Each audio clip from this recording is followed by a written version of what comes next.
ओम शांति। ओम शांति। तो आज एक बहुत अच्छे विषय पर चर्चा करेंगे। हम अपनी स्थिति को शक्तिशाली कैसे बनाएं। हमारी अवस्था बिगड़ती क्यों? क्योंकि वर्तमान समय अपनी स्थिति को शक्तिशाली बनाने की आवश्यकता है। जिनकी स्थिति शक्तिशाली है वो रोने वालों के आंखों के आंसू पोंछ सकेंगे। भविष्य में अनेक रोने वाले आपके सामने आएंगे, लेकिन उन रोने वालों के आंखों के आंसू पोंछने के लिए हमारी अवस्था क्या चाहिए? शक्तिशाली है। जिनकी स्थिति शक्तिशाली है उनका भविष्य का पद ऊंचा होगा। जिनकी स्थिति शक्तिशाली है वो असंभव बातें क्या करेंगे? संभव कर सकेंगे। जिनकी स्थिति शक्तिशाली है संगम युग में वो अतीन्द्रिय सुख का अनुभव कर सकेंगे। इसलिए स्थिति को शक्तिशाली बनाना है। लेकिन हमारी स्थिति क्यों बिगड़ते? हर चाहता है कि मुझे स्थिति को अच्छी बनाना है, लेकिन हमारी स्थिति बिगड़ती क्यों है? उसके 6-7 कारण है मुख्य। इन कारणों का अगर आप निवारण करेंगे आप स्थिति को जमा सकेंगे।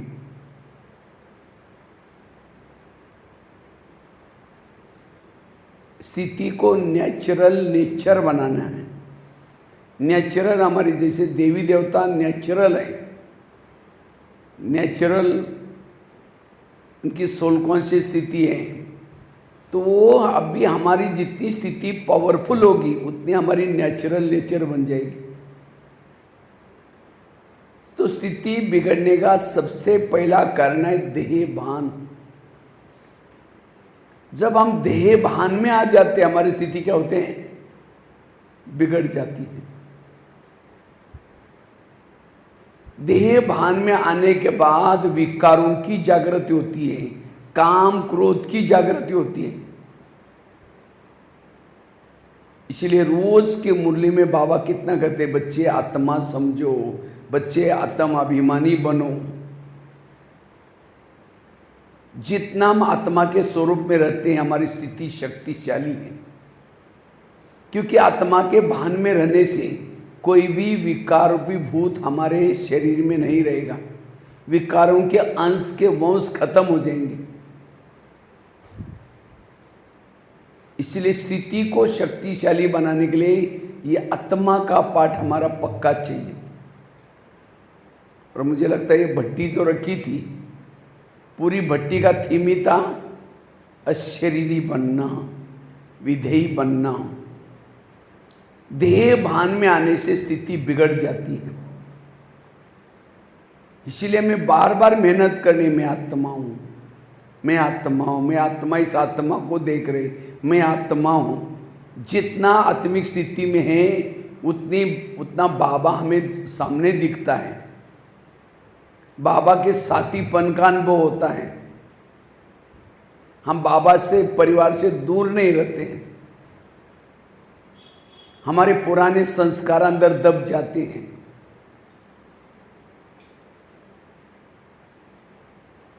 इसलिए स्थिति को मजबूत बनाने के लिए आत्मा का पाठ पक्का करने की जरूरत है। और आत्मा का पाठ पक्का करने के लिए पवित्रता की धारणा, सोमान में स्थित रहना, 7 स्वरूपों का अभ्यास करना,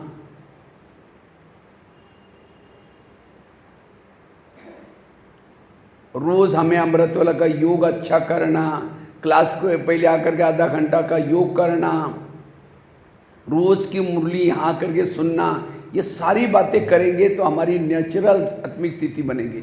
और जिसकी नेचुरल आत्मिक स्थिति है उनकी स्थिति शक्तिशाली है।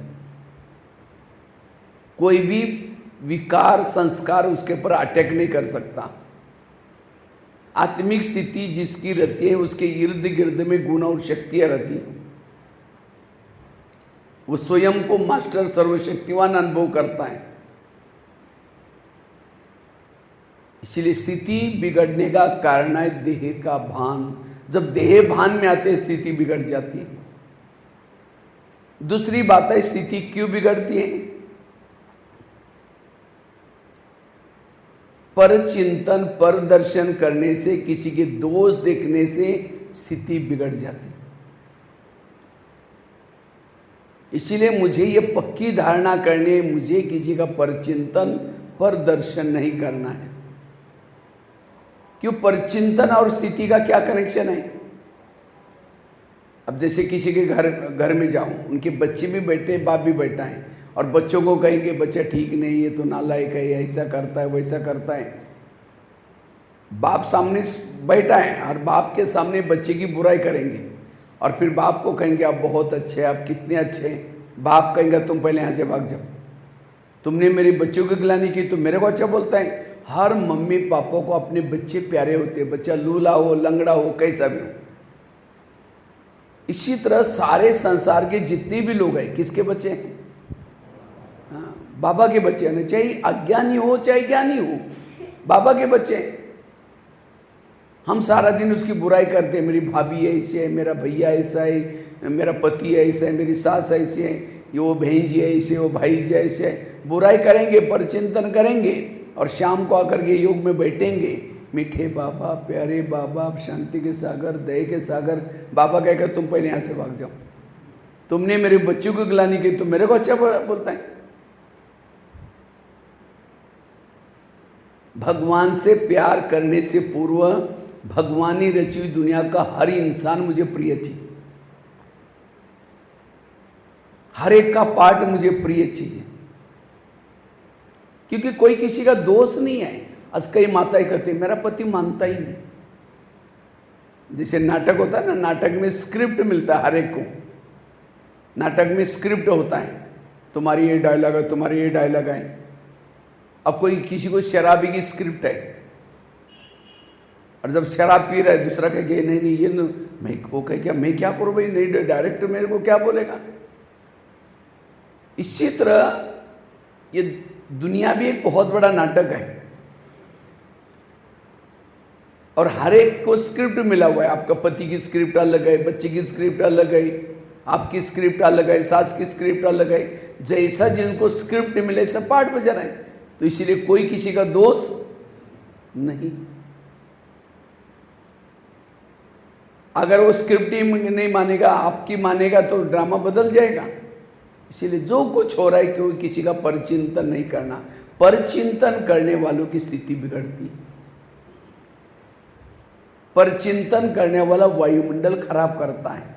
जो परचिंतन करता है ये ज्ञान का मनन चिंतन नहीं कर सकता। परचिंतन करने वाले के बुद्धि का ताला बंद हो जाता है। जैसे सरस्वती किसके ऊपर बैठी है? हंस के ऊपर। हंस अर्थात अंदर बाहर सोच। तो ज्ञान भी किसके दिमाग में बैठता है?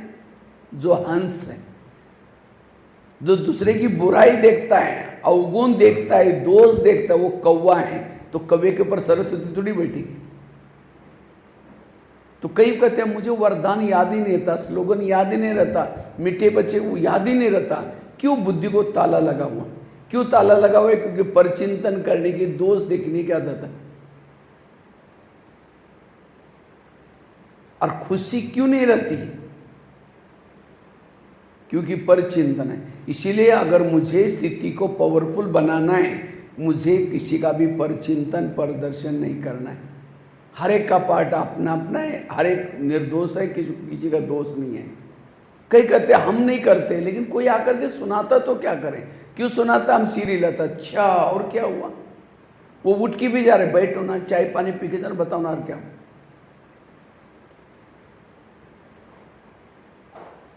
समझो कोई वोमिटिंग करता है, वोमिटिंग कहाँ करता है? वॉश बेसिन में। कोई वोमिटिंग करता है, हम नाक बंद करके उसको भगाते, उधर जा उधर जा। तो वोमिटिंग भी क्यों करता है? जो चटपटी चीज़ें खाता है, तला हुआ खाया, सड़ा हुआ खाया, डाइजेस्ट नहीं हुआ, वॉमिटिंग करता वॉश बेसिन में। इसी तरह जो सारा दिन चटपटी बातें देखता है, सुनता है, चटपटी समाचार, बुद्धि में डाइजेस्ट नहीं होगा, उल्टी करेगा। वो स्थूल में उल्टी कहाँ करते हैं? वॉश बेसिन में। और परचिंतन कहाँ सुनाते हैं? कान में। तो कान कोई वॉश बेसिन तो नहीं है ना, लेकिन आकार कैसा है? Wash basin.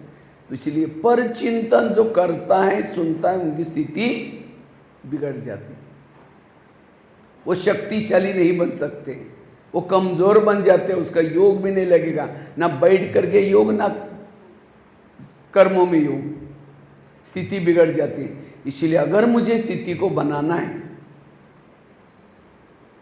परचिंतन से बचना। 84 जन्म की सीढ़ी उतरने के लिए कितना समय लगा? 5000 साल। और इसी सीढ़ी को ऊपर चढ़ना है कितना समय है? एक जन्म। और एक जन्म तो सबको नहीं मिला है। कोई 10 साल से ज्ञान में चल रहे, कोई 20 साल से चल रहे। थोड़ा सा योग लगाए, एक आधी सीढ़ी ऊपर चढ़ गई। थोड़ा अमृत वाला क्या, सीढ़ी ऊपर चढ़ गए। पर चिंतन क्या, जितनी सीढ़ी चिड़ी थी उतना नीचे। यही करते रहेंगे, चढ़ते रहेंगे, उतरते रहेंगे, चढ़ते रहेंगे। इसीलिए अब मुझे किसी का परिचिंतन नहीं करना, मुझे किसी का दोष नहीं देखना। जैसे रेस के घोड़े होते हैं, उसको बाजू में बांधते हैं ऐसा। तो हम सभी कौन है? रेस के घोड़े हैं। हमें जो दौड़ते हैं सामने उनको देखना है, आजू बाजू में क्या हो रहा है उसको नहीं देखना है, नहीं तो गिर जाएंगे। इसलिए पर चिंतन स्थिति को बिगाड़ता है। इसलिए बाबा कहता ना, बच्चे संग दोष से बचे रहो, झगमई झगमई नहीं करो। और परिचिंतन करने वाला, दूसरे के दोष देखने वाला ज्ञान में नहीं चल सकता, चला जाएगा। मैं एक भट्टी में, माताओं की भट्टी में एक स्टोरी सुनाई थी, बड़ी अच्छी स्टोरी थी। एक सत्संग चलता था, उस सत्संग में बहुत सारे लोग आते थे। तो एक दिन शिष्य गुरुजी को कहता है, गुरुजी मुझे एक वरदान चाहिए। तो गुरुजी ने कहा, क्या वरदान चाहिए? कहता है, गुरुजी मुझे सबके दिल में मेरे बारे में क्या चलता है मैं जानना चाहता हूँ। तो गुरुजी ने कहा, ठीक है, मैं तुम्हें वरदान देता हूँ, साथ में एक छड़ी देता हूँ। छड़ी मतलब मांत्रिक डंडा देता हूँ। जब भी किसी के दिल में तुम्हारे बारे में कुछ चलता हो, जानना है, छड़ी को दिल में रखो, उस व्यक्ति का नाम लो तो पता चलेगा। तो छड़ी दी, वरदान दी, शिष्य चला गया। अचानक शिष्य को याद आता है, पहले मैं गुरुजी की चेकिंग करता हूँ, गुरुजी के अंदर मेरे बारे में क्या चलता है। तो अचानक रुक करके क्या क्या, छड़ी को दिल में रखा और गुरुजी का नाम लिया। जैसे गुरुजी का नाम लिया, थोड़ी सी छड़ी काली होगी। जब छड़ी काली होगी, उसको लगता है, अरे गुरुजी के अंदर मेरे बारे में कालापन है, इनको गुरुजी बना करके फायदा क्या। आश्रम में आना बंद हो गया। 1 दिन हो गया, 2 दिन हो गया, 15 दिन हो गया, महीना हुआ। तो एक दिन गुरुजी की नज़र गई, अरे वो सबसे पहले आने वाला, इतनी अच्छी सेवा करने वाला, इसको क्या हुआ। तो गुरुजी उसके घर में गए, पूछा कि क्या जी आजकल आप आश्रम में नहीं आते? कहता है, नहीं जी आजकल थोड़ा घर में मेहमान आते, मेरी तबीयत खराब है, ऐसे। गुरुजी ने कहा, आप 6 साल से आश्रम में आते थे, आंधी आए, तूफान आए, कुछ भी? नहीं जी गुरुजी, नहीं जरूर कुछ बात है। कहा कि गुरुजी आपके अंदर मेरे बारे में कालापन है। तो छड़ी दिया ना, मुझसे देख लिया। गुरुजी ने कहा, अच्छा ये बात है क्या, लेकिन तुमने देखा कि तुम्हारे अंदर औरों के बारे में कितना कालापन है? कहा कि नहीं देखा। देखो, शीशे ने छड़ी को दिल में रखा, अपना नाम लिया, पूरी छड़ी काली हुई। गुरु की तो थोड़ी काली थी, उसकी पूरी काली। अपनी काली देकर के शर्म आई, सिर झुकाया। गुरुजी ने कहा, कोई बात नहीं, अभी तो मैं कर ही रहा हूँ, मैं भी तो इंसान हूँ, ये तो निकल जाएंगी, लेकिन तुम मेरे को देख करके आश्रम में नहीं आओगे, जो तुम्हारी सफ़ेद बनने जा रही इतना दीजिए, वो भी काली हो जाए। तब वो शिष्य कहता है, गुरुजी मुझे माफ़ करना, मैं कितनी भूल करने जा रहा था। गुरुजी ने कहा, कोई बात नहीं, आज से कभी भी बड़ों की कमजोरी मत देखना। तो वो शिष्य दोबारा आता है। ये कहानी हमारी अपनी, हम भी यहाँ आते आते हमारी जो पतित आत्मा थी, काली आत्मा थी, पवन बनना शुरू हो जाते।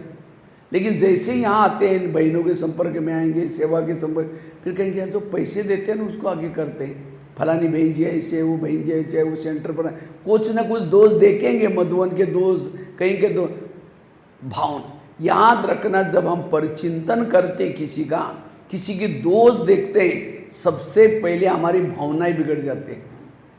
और भावना और योग इसका बहुत गहरा कनेक्शन है। जितनी मधुबन के प्रति भावना, बहनों के प्रति भावना, सेंटर के प्रति भावना, जितनी भावना ऊंची उतना योग ऊंचा। कई कहते जब पहले जब यहाँ हम आए थे ना, हमारा योग बड़ा अच्छा लगता था। क्यों? वहाँ हमारी भावना अच्छी थी। इसलिए कभी भी ऐसी बातें सुन करके भावनाओं को नहीं बिगाड़ो। इसलिए कई बार बाबा कहते संग दोष से बचे रहो, कि गलत संगत में नहीं जाओ।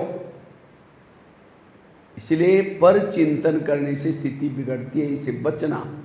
तीसरी धारणा है, अगर मुझे स्थिति को पावरफुल, शक्तिशाली बनाना है, अपनी अवस्था को अच्छी बनाना है, श्रीमत का पालन करना है। जितना जो बाबा ने श्रीमत दिए हैं, जब श्रीमत का पालन करते हैं तो शक्तिशाली बनते हैं। सीता कमजोर क्यों बनी? श्रीमत में क्या मिलाया? मनमत। ये साधु हैं, अगर इसको भिक्षा नहीं देंगे तो नाराज हो जाएगा, श्राप देगा। ये श्रीमत में क्या मिलाया? मनमत। और क्या किया? रेखा उल्लंघन करके बाहर आई, रावण उठा करके लेके गया। इसी तरह हम भी समझो किसी के घर में जाते हैं तो श्रीमत में मनमत मिला से कि हम तो गृहस्थी में रहते हैं, अगर इनका खाना नहीं खाएंगे तो नाराज हो जाएगा, हमारे से बात नहीं करेंगे। तो ये श्रीमत में क्या मिला है? इसलिए श्रीमत में मनमत नहीं मिक्स करना है। हम तो नए नए हैं, चलता है, कोई बात नहीं है। आप जो भी कुछ करते हैं आपका ऊपर कंप्यूटर में जमा होता है। आपने यूनिफॉर्म में आए, आपका मार्क जमा हो गया। क्लास के पहले योग क्या मार्क जमा होगा। इसलिए जो बाबा ने श्रीमत दिए उसका पालन करना। बाबा के दो प्रकार के बच्चे, कच्चे, दूसरा पक्के। तो आप कौन सी लिस्ट में? पक्के किसको कहेंगे?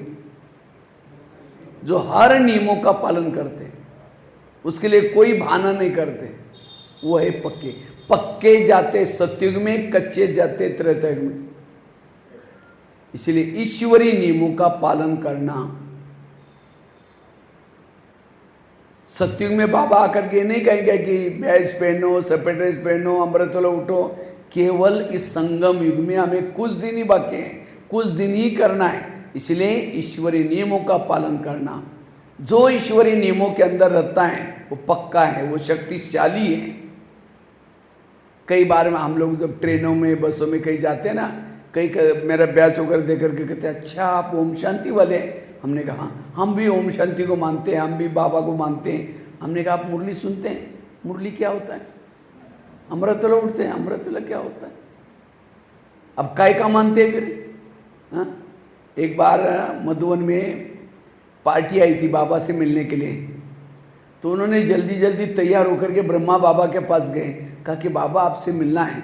तो बाबा ने पूछा आपने आज की मुरली पढ़ी? कहते नहीं बाबा आपसे मिलना था, इसलिए बाबा ने कहा कि पहले मुरली पढ़ो उसके बाद मेरे पास आ जाओ। जिसका मुरली से प्यार नहीं, जिसका अमृतवेला से प्यार नहीं, जिसका नियमों से प्यार नहीं, उसका बाबा से क्या प्यार है? मेरा प्यार अर्थात बाबा से प्यार, अर्थात बाबा के नियमों से, बाबा के बातों से प्यार चाहिए। इसलिए ईश्वरीय नियम के अंदर रहने वाले शक्तिशाली हैं। हर नियमों का हमें पालन करना है, उसके लिए कोई भी कारण नहीं बताना। लेकिन हम नियमों का उल्लंघन क्यों करते हैं? लोक लाज आते हैं। यहाँ फिर भी लोक लाज कम है। हम तो राजस्थान में रहते हैं, तो राजस्थान के आसपास में जब क्लास में जाते हैं, माता जब क्लास में आकर के बैठे कि घूंघट लेकर के बैठे, अगर पति उसका क्लास में आता है, माता जी इधर देखेगी, पति इधर देखे। कईयों को दृष्टि लेना है, थोड़ा सा घूंघट लेकर के ऐसे ऐसे करें, लोक लाज। इसलिए हमें लोक लाज, लोग इस दुनिया में ऐसे हैं, घोड़े पर बैठने में नहीं देंगे, पैदल चलने में नहीं देंगे। इसीलिए लोक लाज नहीं करनी। जो बाबा ने नियम दिए उस नियमों प्रमाण चलना है, वो है शक्तिशाली। चौथी धारणा है, अवस्था हमारे क्यों बिगड़ते हैं? जब वेरस सोचते हैं, निगेटिव सोचते हैं, ये क्यों हुआ, मेरे साथ क्यों हुआ, ऐसे कैसे हुआ, वेरस सोचने वालों की स्थिति बिगड़ जाती है। इसलिए हमेशा समर्थ सोचना, पॉजिटिव सोचना, सकारात्मक सोचना। और वर्तमान समय जो माया जो ब्राह्मणों के ऊपर अटैक कर रहे हैं, कौन से रूप में? विरह संकल्प के रूप में। क्योंकि संकल्प से शब्द बनते हैं, संकल्प से वृत्ति बनती है, संकल्प से दृष्टि बनते हैं, संकल्प से संस्कार, सारा खेल संकल्प का है। अब मेरे बीज ही निगेटिव है, मेरा सब कुछ निगेटिव, इसलिए हमेशा पॉजिटिव सकारात्मक रहना। जितना पॉजिटिव सोचेंगे अवस्था पावरफुल बन जाएंगे। आज दुनिया में डिप्रेशन बढ़ता जा रहा है, तनाव टेंशन बढ़ता जा रहा है, उसका मूल कारण क्या है? मन के निगेटिव संकल्प। आज इतना ही नहीं, बीमारी भी लोगों को हो रहे हैं, बीमारियों को भी 70% कारण निगेटिव सोच। इसलिए कहते हैं ना, जिसका पाँव गरम, पेट नरम, दिमाग ठंडा, उस घर में कोई डॉक्टर है उसको मार दो डंडा। पाँव को गरम रखो, पेट को नरम रखो और दिमाग को, लेकिन आजकल उल्टा होता है, पाँव रहते ठंडे और दिमाग रहता है गरम, क्योंकि निगेटिव सोच। इसलिए हमेशा पॉजिटिव बनना, सकारात्मक बनना। ब्रह्मा कुमारी के टोटल ज्ञान का सारा है पॉजिटिव बनो। इसके लिए बाबा ने ड्रामा का ज्ञान बताया, जो हुआ अच्छा हुआ, कर्मों की गुह्य गति बताया। ये सारा ज्ञान किसी लिए बताया? पॉजिटिव बनने के लिए। पॉजिटिव वालों के अंदर गुण और शक्ति है, और निगेटिव सोचने वालों के पास क्या है? आसुरी अवगुण और आसुरी शक्तियां, ईर्ष्या, गणना, नफरत। और जो पॉजिटिव है, पॉजिटिव विपरीत परिस्थिति में भी सफल बनता है। इसलिए अगर अवस्था अच्छी बनानी है, अशरीरी बनना है, विधेयी बनना है, निराकार बनना है, हमेशा पॉजिटिव रहो। कोई कैसा भी मेरे साथ व्यवहार करता है, हमेशा पॉजिटिव रहना। तो निगेटिव सोच के कारण अवस्था बिगड़ते हैं, इसलिए हमेशा पॉजिटिव। वास्तव में मुरली का एक एक सेंटर पॉजिटिव बनना सिखाता है। फिर भी हम कभी कभी, मैं इसके रास्ते में कभी गई नहीं, मैंने इसका बुरा कुछ किया नहीं, फिर भी मेरे साथ ऐसे क्यों करते हैं? आपके घर के जितने लोग हैं, कोई आपको देने के लिए है, कोई आपसे लेने के लिए है। इसलिए हमेशा पॉजिटिव रहना, सकारात्मक रहना। सकारात्मक वाला चेहरे पे सदा खुशी होगी, सकारात्मक वाला देवता बनता है। इसलिए हमेशा पॉजिटिव रहना। इस वर्ष में जितनी भी बाबा की मधुबन में मुरलियाँ चली थी, संकल्प के ऊपर चली थी। संकल्प का खजाना जमा करो, समय का खजाना जमा करो। संकल्प वेश गए, जिसके संकल्प निगेटिव, योग में बैठा है तो भी उसका योग नहीं है, वो कर्म में भी योग नहीं लगा सकता। वो क्या क्यों के चक्कर में ही पड़ा रहता है। जब योग में बैठेगा, शुरू करता है मैं आत्मा हूँ, शांत स्वरूप हूँ, शक्ति स्वरूप हूँ, फिर कह के मेरे को नहीं क्यों बोला, फिर कह के ठीक है मैं आत्मा हूँ, फिर कह के 15 दिन पहले भी तो बोला था, फिर कह के ठीक है मैं आत्मा, फिर कह के सबके बीच में क्यों बोला, कहाँ योग लगेगा। इसलिए हमेशा पॉजिटिव। बीती को बिंदी लगाना वो शक्तिशाली है। पहली धारणा बताई, देह भान में आने से स्थिति बिगड़ती है, इसलिए आत्माभिमानी बनना, देहाभिमानी बनना। दूसरी बताई, स्थिति क्यों बिगड़ते हैं? पर चिंतन करने से स्थिति बिगड़ते हैं, पर चिंतन से बचना। तीसरी बताई, श्रीमत का उल्लंघन करने से स्थिति बिगड़ते हैं, इसलिए श्रीमत का पालन करना। चौथी कौन सी बताई? व्यर्थ सोचने से स्थिति बिगड़ती है, इसलिए हमेशा समर्थ पॉजिटिव सोचना। पांचवी बताई, स्थिति क्यों बिगड़ते हैं? पुराने संस्कार के वश होने से स्थिति बिगड़ती है। कभी कभी हम अपने पुराने संस्कार के वश हो जाते हैं, इसलिए बार बार पुराने संस्कार के वश नहीं होना। वास्तव में बाबा हमें प्यार कब करेगा? जब बाबा ने जो भी कहा है उस प्रमाण चलेंगे। जैसे कोई भी माँ बच्चों को प्यार करते हैं, कब करते हैं? जब वो बच्चा माँ का कहना मानता है, सवेरे जल्दी उठाएगी, अच्छे कपड़े पहनाएगी और कई डायरेक्शन देते हैं, देखो बेटा कपड़े गंदे नहीं करना, पढ़ना, लड़ना नहीं, झगड़ना नहीं। बच्चा जाता है, लड़ता है, झगड़ता है, कपड़े गंदे करके आएगा, शाम को मम्मी मम्मी कहता है, मम्मी किचन से देखे कि मैंने तो उसको कहा किया नहीं किया, तुम वही चिल्लाते रहो, मैं यही ठीक हूँ। जाएगी, जाकर 2 थप्पड़ लगा देंगे, मैंने तुमको कितना अच्छा कहा, गंदा हो क्या है? वही बच्चा माँ ने जो कहा हो कर क्या कर, माँ प्यार करती, इसी तरह बाबा का प्यार प्राप्त करने के लिए संस्कारों को परिवर्तन करना है। अगर बार बार उस संस्कार के वश होंगे, बाबा प्यार नहीं करेगा, स्थिति बिगड़ जाएगी। इसलिए संस्कारों का परिवर्तन।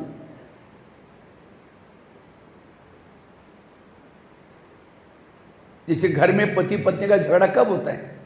जब आपस में संस्कार नहीं मिलते तो क्या होता है? तो बाबा भी हमारा कौन है? पति। जैसे आजकल दुनिया में शादी करते, कैसे करते हैं? आजकल जोड़ी ढूंढते हैं। पति पढ़ा लिखा है, पत्नी भी अच्छी चाहिए। पति देखने में सुंदर है, पत्नी भी अच्छी, नहीं तो उसके दोस्त कह कर तुम इतने अच्छे, तुम्हारी पत्नी ऐसी। इसीलिए आजकल जोड़ी ढूंढते। इसी तरह बाबा भी भले भगवान है, लेकिन तो भी इस धरती पर आता है तो क्या करता है? जोड़ी ढूंढता है। आपके इस धमतरी में आया और आपके ऊपर नजर पड़ी, आपको पसंद किया। कितना बड़ा भाग्य है कि बाबा ने आपके गले में वरमाला डाली। और उसके लिए बाबा ने आपके कोई शरीर नहीं देखे, आपकी आत्मा की सुंदरता उसको पसंद आई।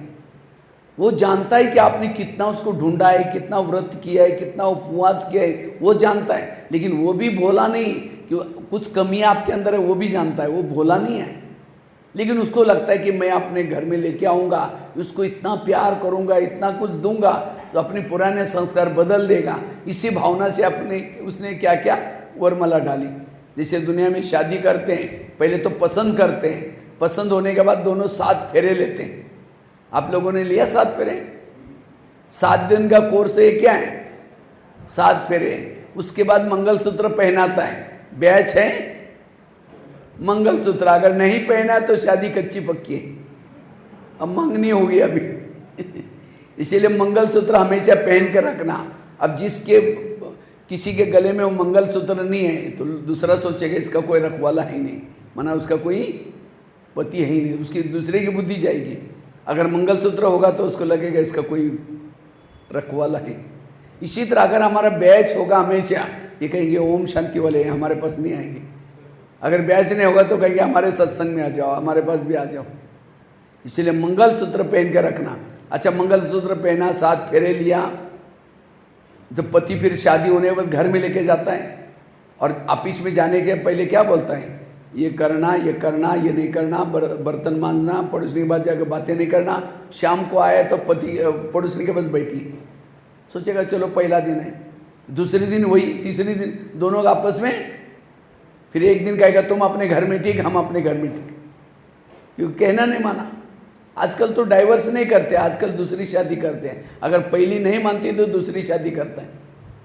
इसी तरह बाबा भी हमारा पति है, रोज परम धाम से आता है। ये मुरली और कुछ नहीं, पति ने आज क्या क्या करने के लिए बोला और दूसरा कॉलम में लिखो क्या क्या मना किया। जो मना किया उसको न करना, करने के लिए उसको क्या, ये ज्ञान।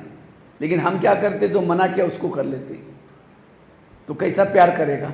इसलिए बाबा का मुझे प्यार चाहिए, जो मुरली में रोज कहता वो करके आना, नहीं तो फिर क्या करेगा, दूसरी शादी कर देगा। आज कई भाई बहन कहते थे जब हम पहले ज्ञान में चलते थे ना, बाबा प्यार करता था लेकिन अब नहीं करता। क्यों? इसका मतलब उसने मेरे जगह पर किसी और को चॉइस किया है, उसे प्यार कर रहा है। इसीलिए मुझे डाइवर्स ना दे, मेरे जगह पर किसी और को ना चुने। इसलिए संस्कार परिवर्तन, जो संस्कार परिवर्तन करता उसको स्नेह प्यार बाबा का मिलता है, स्थिति शक्तिशाली बनती है। 6ठी धारणा। 7वीं धारणा है जिसके पास सहन शक्ति नहीं है उनकी स्थिति बिगड़ जाती। इसलिए सहन शक्ति के देवता बनो, सहन शक्ति की देवी बनो। सहना यही गहना है, बाकी गहने पहनो नहीं पहनो, लेकिन कौन सा गहना पहनो? सहन शक्ति का। हम ज्ञान में चलने के बाद कई बातें आएंगी, कई परिस्थिति आएंगी, लेकिन हर परिस्थिति में पॉजिटिव बनना, सकारात्मक बनना। सहन शक्ति, सहन शक्ति बड़ी बहन है, बाकी शक्तियां उसकी छोटी बहनें हैं। सहन शक्ति आने से अष्ट शक्ति आएगी। दैवी गुण शक्तियों के बच्चे हैं, हर शक्ति के 4-4 बच्चे हैं। अगर आपके पास सहन शक्ति आएगी, उसके साथ में 4 दैवी गुण भी आएंगे, शांति, एकाग्रता, एक रस और अंतर्मुखता। और जिसके पास अष्ट शक्ति हैं, 32 दैवी गुण है, वो है मास्टर सर्वशक्तिवान, उसकी स्थिति पावरफुल है। लेकिन सहन शक्ति कब आएगी? जितना पॉजिटिव रहेंगे सहन शक्ति आएगी। थोड़ा निगेटिव सोच चाहिए, क्यों हुआ ये मेरे साथ, क्यों हुआ, सहन शक्ति भाग गई। जब सहन शक्ति भाग गई, उसके बच्चे भी भाग गए, उसकी बहनें भी भाग गए, अकेले रह जाएंगे। इसलिए इस ज्ञान मार्ग में हमें सब कुछ सहना है, और जितना सहनशील बन करके रहेंगे, स्थिति शक्तिशाली है, पावरफुल है। और सहन शक्ति के लिए, सहन शक्ति को बढ़ाने के लिए नेगेटिव को पॉजिटिव में चेंज करो,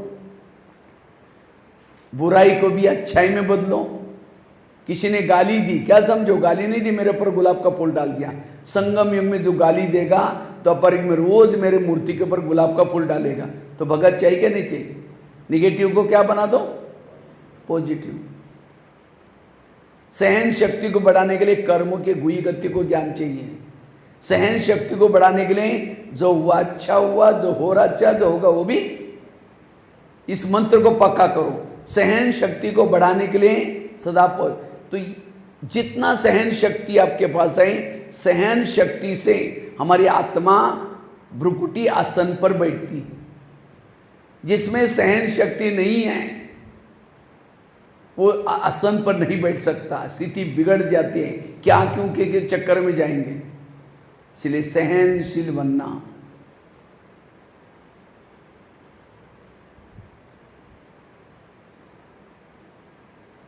कितनी बातें बताई? पहली बात बताई, स्थिति बिगड़ने का पहला कारण देह भान में आने से स्थिति बिगड़ती है, इसलिए आत्माभिमानी बनने का पुरुषार्थ। दूसरी बात कौन सी बताई?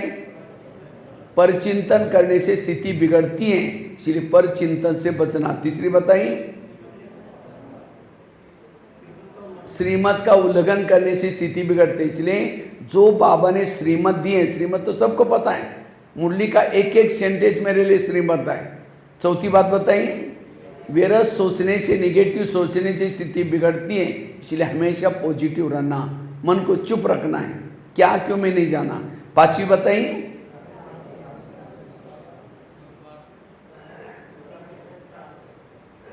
कौन सी? संस्कारों का परिवर्तन करके चलना, तब जाकर के स्थिति, संस्कारों का परिवर्तन नहीं करेंगे स्थिति बिगड़ जाएगी। छठी बताई, सहनशील बनने से स्थिति शक्तिशाली बनती है, इसलिए सहन शक्ति को बढ़ाना। सातवीं बताई, स्थिति तब बिगड़ते जब हमारा योग की तरफ ध्यान कम रहता है। हम इतना बिजी हो जाते, बैठ करके योग ही नहीं करते। बाबा कभी कभी मुरली में रिजल्ट बता ना, कई कई तो बच्चे तो 5 मिनट भी योग नहीं बैठ करते। जितना योग लगाएंगे स्थिति शक्तिशाली, क्योंकि शक्ति हमको कौन देता है? बाबा। बाबा कब शक्ति देता है? जितना हमारा ध्यान बाबा में लगा रहेगा, जितनी बुद्धि योग बाबा में लगा रहेगा। इसलिए अमृत वाला का योग हमें करना है, क्लास के पहले आधा घंटा आकर के योग करना है, नुमा शाम करके बैठ करके योग करना है, बीच में जो ट्रैफिक कंट्रोल चलता है उसमें भी योग करना है, रात को सोने से पहले योग करना है। जितना योग को बढ़ाएंगे उतना आपके अंदर शक्ति आएगी, आप खुद शक्तिशाली बन जाएंगे। सिवाय योग से हम शक्तिशाली नहीं बन सकते। इसलिए योग की तरफ हम जब ध्यान कम रखते हैं तब स्थिति बिगड़ जाती है। और वो योग भी हमारा कैसा चाहिए? ज्वाला स्वरूप योग चाहिए, शक्तिशाली योग चाहिए, विधि पूर्वक योग चाहिए। इसलिए योग को बढ़ाना। और लास्ट की बात है, स्थिति क्यों बिगड़ जाते हैं? जब हम इंद्रियों के अधीन हो जाते हैं तो हमारी स्थिति क्या होती है? बिगड़ जाते हैं। इसलिए इंद्रियों को अपने ऑर्डर प्रमाण चलाना, हर इंद्रियों के ऊपर राज्य करना।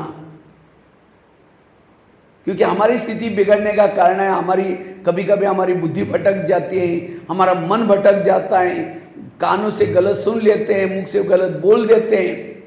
जैसे कहा, पानी, नौका पानी के ऊपर से जाएगी तो क्या करेगी? पार कराएगी। नौका के अंदर पानी आएगा तो क्या करेगी? डुबा देगी। इसी तरह जो इंद्रियों को चलाता है वो पार हो जाता है, जिनको इंद्रिया चलाते वो डूब जाता है। इसलिए हमेशा स्वराज्य अधिकारी बनना।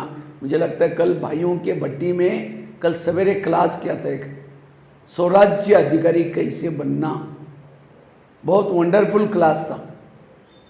हमने इसको यूट्यूब में भी डाला, अब सुनना उसको, बीके भगवान भाई डालेंगे अब यूट्यूब में तो उसमें मिलेगा। स्वराज्य अधिकारी स्थिति जिसकी है, हर इंद्रिय जिसकी श्रीमत प्रमाण चलते हैं उसकी स्थिति शक्तिशाली है। आज काम क्रोध को कहाँ से आते हैं, उनके द्वार कौन से? कान के द्वारा आता है, आंखों के द्वारा। इसे आंखों में ज्ञान में चलो, जिसको बाबा कहते ना बच्चे, चैरिटी बिगेन्स एट होम। आप अपने घर को सुधारो। घर मतलब लौकिक नहीं, ये शरीर आत्मा का घर है। इस शरीर में रहने वाला हर इंद्रिय ज्ञान में चलना चाहिए। क्या आंखें ज्ञान में चलती है? अगर आंखें ज्ञान में चलती, योग में बैठते आंखें बंद हो जाती है, और मोबाइल में कुछ 12-1 बजे कुछ देखती है रात को भी, तो भी बंद नहीं होती, टक टक करके देखती है। इसका मतलब आंखें ज्ञान में नहीं है। अगर कान ज्ञान में चलता, परचिंतन क्यों सुनता? जिस कान में अमृत डाला है उसमें जहर क्यों डाल रहे हैं? अगर मुंह ज्ञान में चलता, परचिंतन क्यों करता? इसलिए हर इंद्रियों को ज्ञानी बनाओ। जिसकी हर इंद्रिया श्रीमत प्रमाण चलती है तो सब कहेंगे माता बड़ी अच्छी है, ये भाई बहुत अच्छा है। तो स्वयं को शक्तिशाली बनाने का आधार हर इंद्रियों को ज्ञान युक्त बनाओ। इसको कहते हैं स्वराज्य। और जिन्होंने इंद्रियों पर शासन किया, भविष्य में ऊंचा पद मिलेगा, अपनी अवस्था शक्तिशाली बनेगी। हमारा सेवा का साधन और कुछ नहीं। बाबा कहते हैं चाल चलन से सेवा करो। ये चाल और चलन हमारी कब सेवा करेगी? जब हमारी इंद्रियों पर शासन है। आप चलेंगे, रास्ते में बैठेंगे, आपके अंदर गुण और शक्ति आएगी, आपके द्वारा सेवा होगी। इसीलिए स्थिति को बनाने का आधार अपने स्वयं को बदलो। रोज अपने इंद्रियों से बातें करो। अब कोई इंद्रिया नहीं सुनती, उसको सजा दो। समझो मुख ने किसी का परचिंतन किया और रात के समय चेक करते समय पता चला कि मुख ने परचिंतन किया, तुम छोड़ो नहीं, दूसरे दिन मुख के लिए मौन रहो। समझो कान ने परचिंतन सुना, सजा दो। कौन सी सजा दो? दोबारा मुरली सुनो। ब्रह्मा बाबा ने अपने आप को नारायण बनाने के लिए, शक्तिशाली बनाने के लिए क्या पुरुषार्थ किया? इंद्रियों पर शासन किया। तो जो इंद्रियों पर शासन करता है वही शक्तिशाली बन सकता है। तो अवस्था को शक्तिशाली बनाने के लिए कुछ 8 धारणा मैंने आपको बताई। अगर ये 8 धारणा आप करेंगे, आपकी अवस्था शक्तिशाली बनेगी। और हमारा योग भी क्यों नहीं लगता? इन बातों को मुझे लगता है सारे मुरली में रोज यही बातें आती हैं। बच्चे आत्मा समझो, मुझे याद करो, परचिंतन नहीं करो, श्रीमत का पालन करो, संस्कार को बदलो। ये सब सारी मुरली का सार मैंने आपको सुनाया। अगर ये 8 धारणा आप करेंगे, आपकी अवस्था शक्तिशाली बन जाएगी। और जिन्होंने अवस्था अच्छी बनाई, भविष्य में उसका हर पल सेवा के लिए यूज आएगा। वो पूरा कल्प में कोई भी रोता हुआ भगत आएगा, उसकी मूर्तियां भी उनको समाधान कर सकेगी। इसलिए अवस्था अच्छी बनाना। ठीक है। ओम शांति।